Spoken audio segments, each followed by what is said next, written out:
yang mewakili Menteri Pertahanan.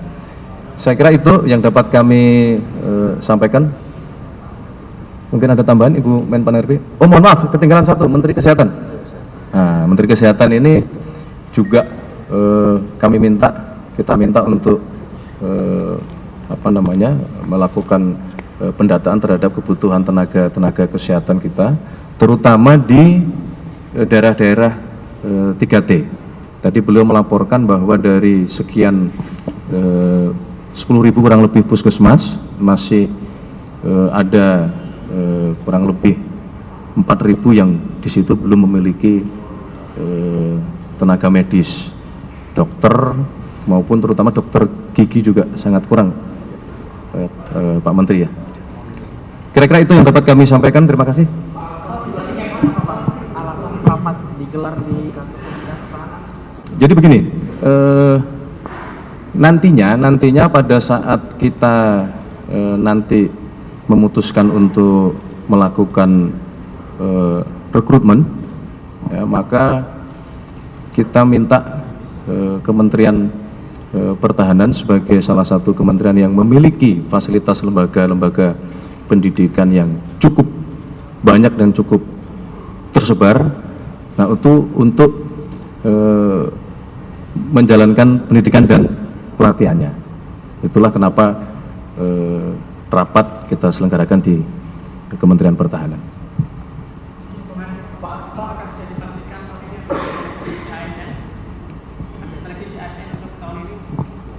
Belum, sedang kita finalkan, kita rumuskan.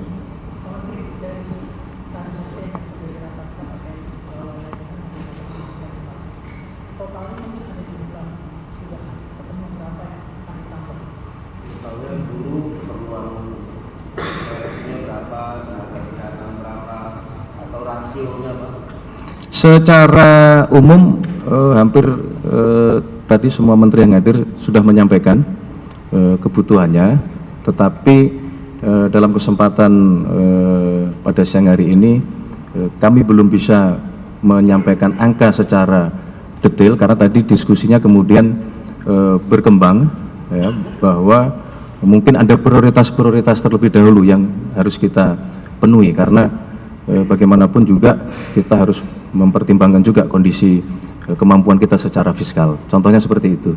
Tapi bahwa ada kebutuhan dari setiap kementerian dan Ibu Menpan RP juga sudah berkirim surat kepada seluruh KL ya, dan pemerintah daerah juga untuk melakukan semacam pemetaan gitu. Nah, meskipun sebenarnya secara terpisah kita di pusat juga melakukan pemetaan terhadap seluruh ASN yang sudah existing gitu. Jadi ini sedang dicari titik temunya nanti kalau bicaranya masalah jumlah. Pak, lanjutannya apakah akan ada crash program bukan semua itu, Pak? Maksudnya crash program? Kurang gurunya sekian, kurang dokternya sekian, lalu ada macam terobosan atau crash program? Iya, ya, berikutnya kan seperti itu. Makanya ini kan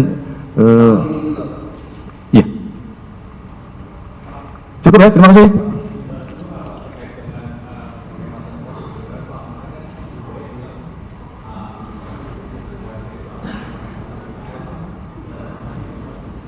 Ya, dibahas sebagai salah satu. Maka tadi saya sampaikan bahwa kalau pertanyaan jumlah kita siang ini belum bisa menyampaikan jumlah secara pasti. Tetapi bahwa setiap tahun kalau pertanyaannya adalah berkenaan dengan fiskal, sebenarnya setiap tahun memang secara alamiah ada sejumlah ASN yang memang memasuki batas usia pensiun. Jadi mungkin kalau kita mau menjaga fiskal kita, maka kita mau menyesuaikan dengan jumlah tadi.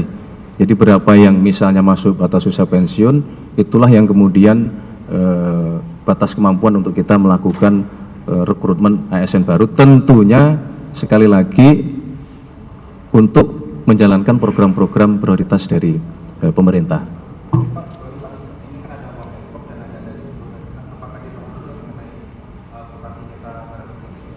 Iya, salah satunya.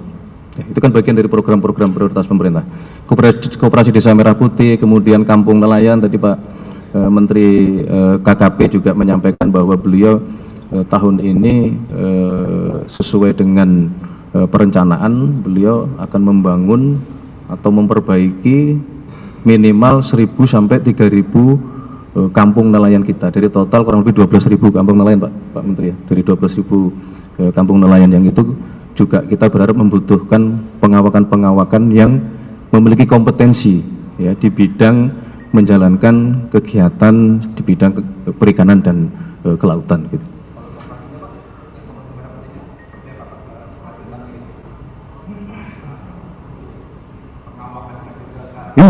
Iya. Kita kan insya Allah tahun ini akan kurang lebih 30.000 koperasi desa Merah Putih yang akan kita harapkan sudah bisa operasional. Di situ tentunya kan butuh pengawakan untuk dapat menjalankan fungsi-fungsi koperasi sebagaimana yang kita harapkan.